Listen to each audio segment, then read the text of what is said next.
You ever look back at a moment and realize it was the exact second everything started to rot beneath the surface? For me, it was a Tuesday night, maybe 6 months before everything exploded. My wife, Emily, had just gotten promoted. She worked in marketing, smart, confident, beautiful, and she thrived on attention. I was proud of her. Hell, I bragged about her to everyone. We'd been together for 10 years, married for 6. I thought we were solid.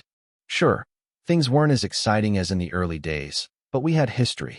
We'd built a life, a home, a rhythm, a sense of us. But I started to notice small shifts. It wasn't sudden. That's what made it harder to see. She used to tell me everything. Then one day, she didn't. Her phone, once left casually on the counter, was now glued to her hand. She'd laugh at something on the screen, tilt it away, and say, "It's just work stuff." Late meetings became normal. Business trips doubled. And the perfume, the one she used to save for date nights, became her office scent. At first, I told myself I was being paranoid. I was tired, overworked, maybe a little insecure. Emily was thriving, and I wanted to be supportive. I convinced myself I was imagining things. But then came the night of her company's gala. She spent hours getting ready, hair perfect, dress stunning. When I told her she looked incredible, she gave me this faint smile, like a stranger thanking a waiter. Detached, polite. During the event, I noticed her boss, a guy named Lucas, hovering around her. Young, charismatic, the kind who talks like he owns the air in the room. Emily lit up around him, laughing, leaning in, her hand brushing his arm like it was muscle memory. At one point, someone joked that they made a good team, and Lucas smirked and said, "Oh, we do. She's the brains. I'm just the guy who gets lucky." Everyone laughed, including her. I didn't. On the drive home, she was quiet. When I finally asked if everything was okay, she sighed and said, "Not everything has to be about you feeling insecure, you know?" That hit harder than I expected. From that night on, I started paying attention.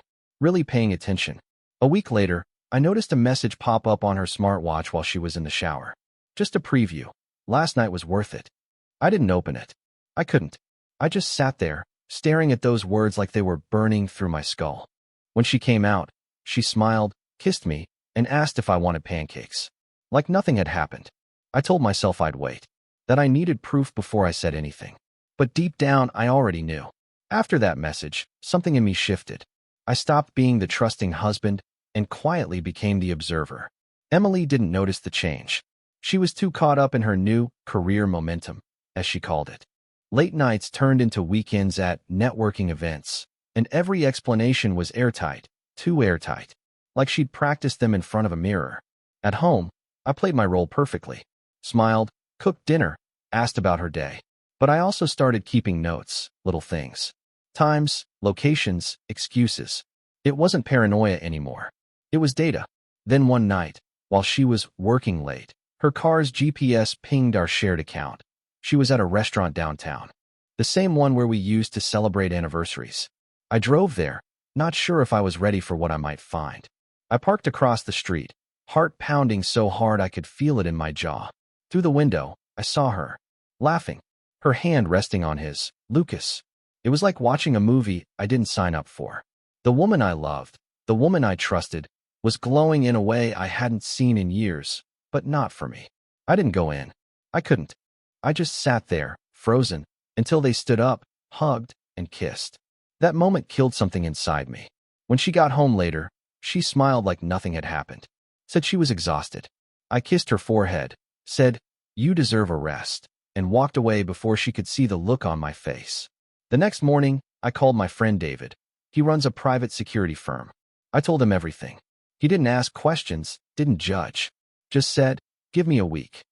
Over the next few days, I lived in a strange in-between, acting normal while knowing my marriage might already be over.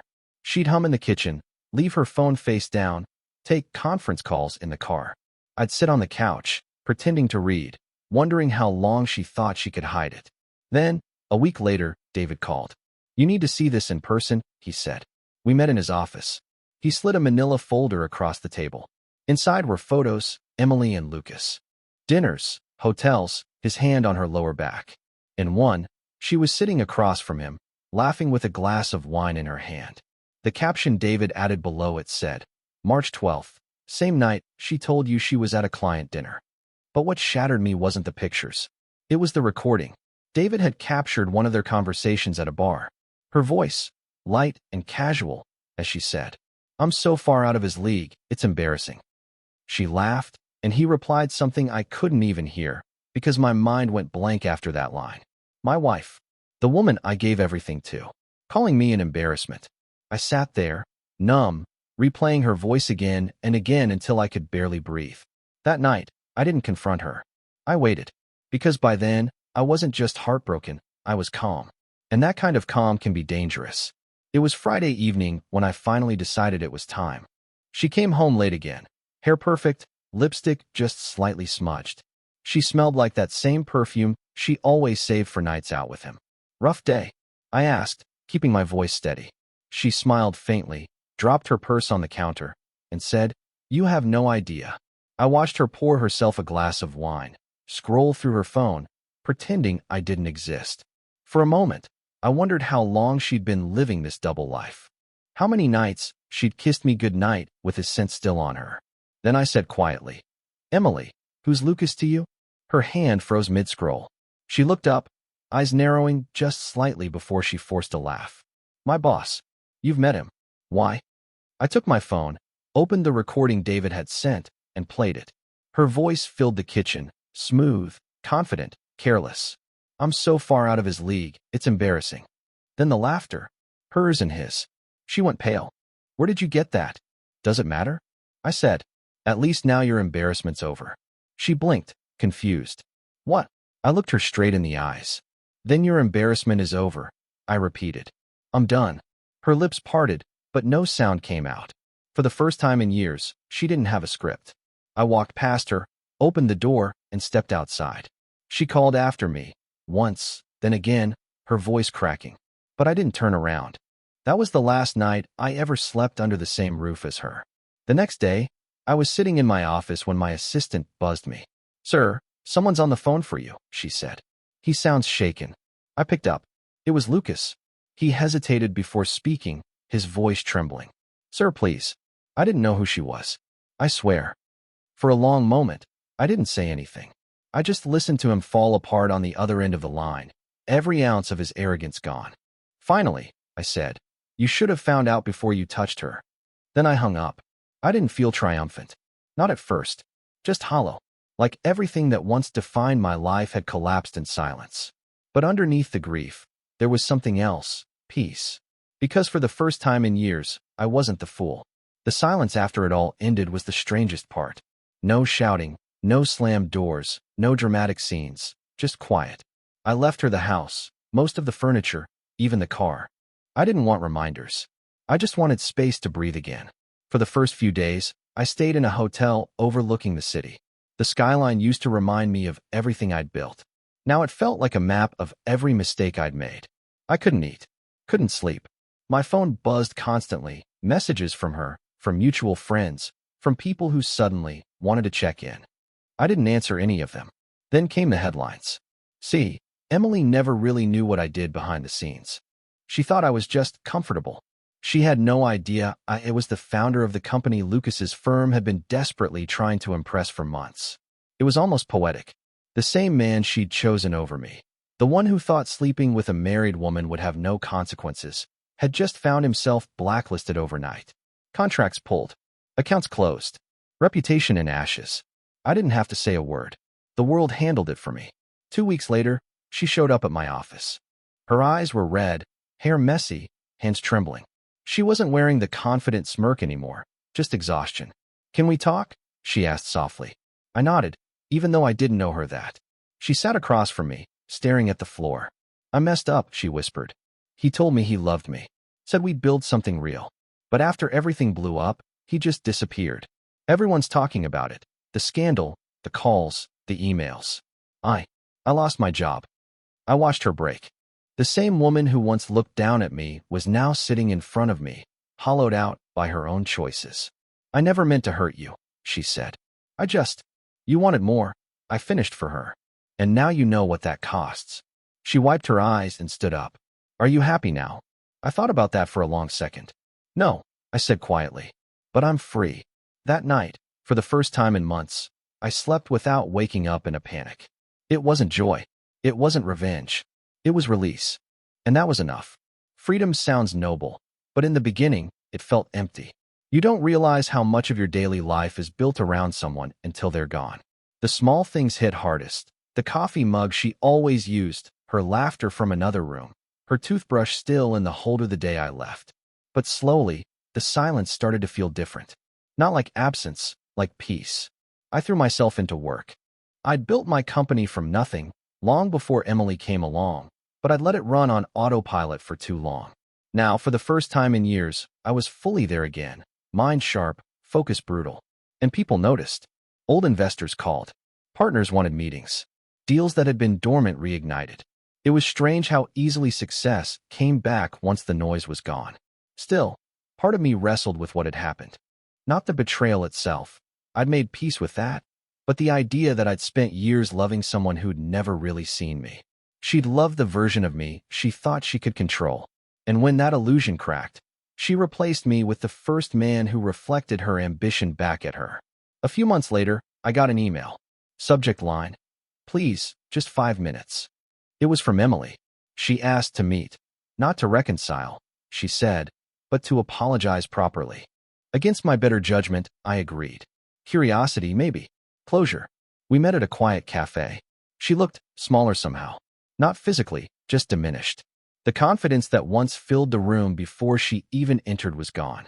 "I don't expect forgiveness," she said softly. "But I wanted you to know, I understand now. What I threw away." I didn't interrupt. "I thought power meant being admired," she continued. "That success was something you chased through other people. But you built everything yourself. You were never beneath me. You were just quiet about it." She looked down, tears in her eyes. "You deserved better than me." I could have said 100 things. I could have told her how her words used to echo in my head every night. How that single line, "I'm so far out of his league, it's embarrassing," had burned itself into my memory.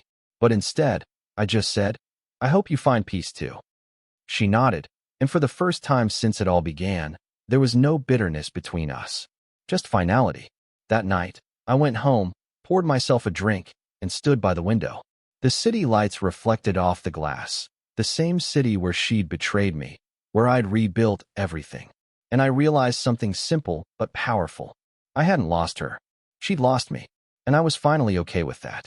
6 months passed before I realized I hadn't thought about Emily in days. Not with anger, not with longing, just nothing. That's when I knew I'd really moved on. Work had taken off in ways I hadn't seen coming.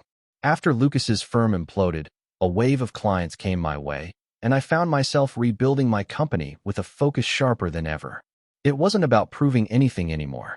It was about creating something mine again. I started taking time for things I'd ignored for years, running by the river before sunrise, learning to cook meals for one, visiting old friends I'd pushed away when my marriage was crumbling. And that's how I met Claire. She wasn't flashy. No designer clothes, no polished facade. She worked as a financial analyst for a small firm that used to collaborate with mine. I'd known her name for years, but never really seen her until we crossed paths at a conference. She laughed easily, asked real questions, didn't care about headlines or status. When I told her what had happened, she didn't pity me. She just said, "That kind of betrayal doesn't define you. What you do next does." I hadn't realized how much I needed to hear that.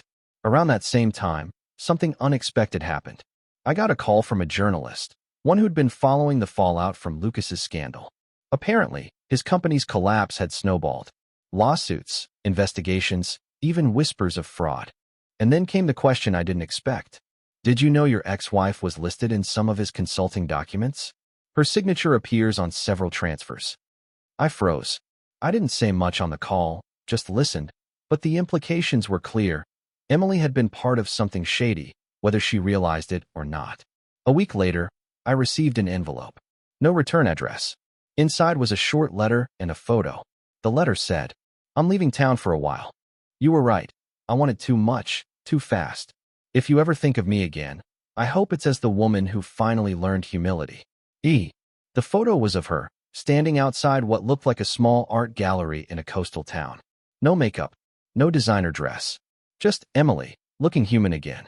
I stared at it for a while. then folded the letter and placed it in a drawer, not out of bitterness, but because that chapter didn't need rereading anymore. That night, Claire called to ask if I wanted to grab dinner. For the first time in a long time, I said yes, not to distract myself, not to fill a void, but because I genuinely wanted to be there. And as I locked the door behind me, I realized the weight I'd carried for so long was finally gone. It was almost a year later when our paths crossed again, by complete accident. Claire and I were visiting a coastal town for a weekend getaway. It was her idea. She said I'd been working too hard again, and she was right. The air smelled of salt and driftwood, and for the first time in forever, I felt light.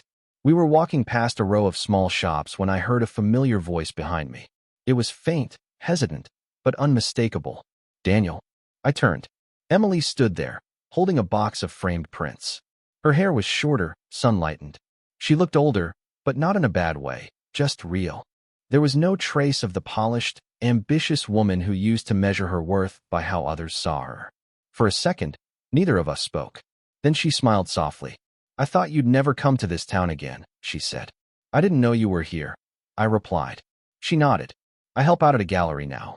It's quiet. Simple. Her eyes flicked toward Claire, who had stepped up beside me, her hand resting casually on my arm. This must be her, Emily said gently. Yeah, I answered. This is Claire.